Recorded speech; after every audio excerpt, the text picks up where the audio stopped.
I suddenly realized that I had become a ghost. The strangest part was I couldn't remember how I died. I floated alongside the police to where my body was found, and I was completely stunned. They had dressed me up as a sexy bunny girl.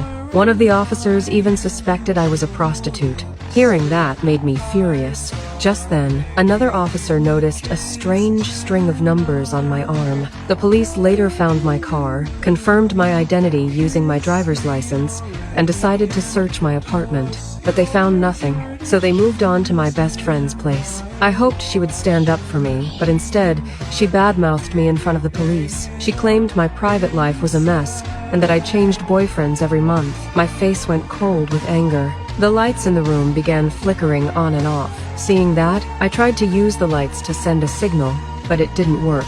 Luckily, she mentioned that I had just broken up with my ex and suggested the police look into him. I was thrilled because I had suspected that bastard all along. The police went to my ex's bar to inform him of my death. He showed no sign of sadness. Instead, he mocked me, saying I deserved to die. He even showed photos and videos of himself with his new girlfriend on the night I was murdered.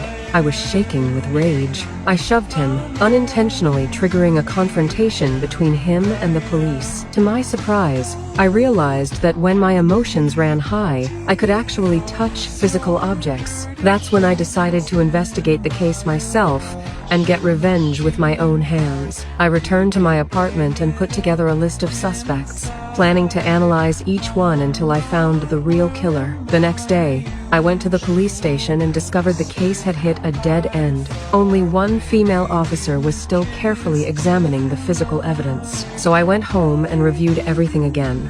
That's when one photo caught my attention, a whip lying next to my best friend. It was identical to the weapon used to tie me up.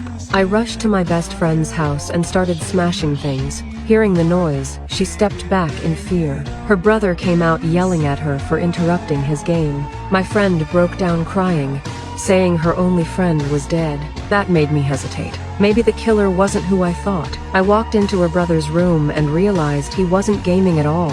His computer was open to a dark web channel, where the killer had shared detailed descriptions of the crime. I gathered the evidence, placed it on the female officer's desk, and left a note begging her to investigate thoroughly. She compared the photos with the game controller codes and realized they matched the mysterious numbers on my arm. She immediately called her superior and reopened the investigation.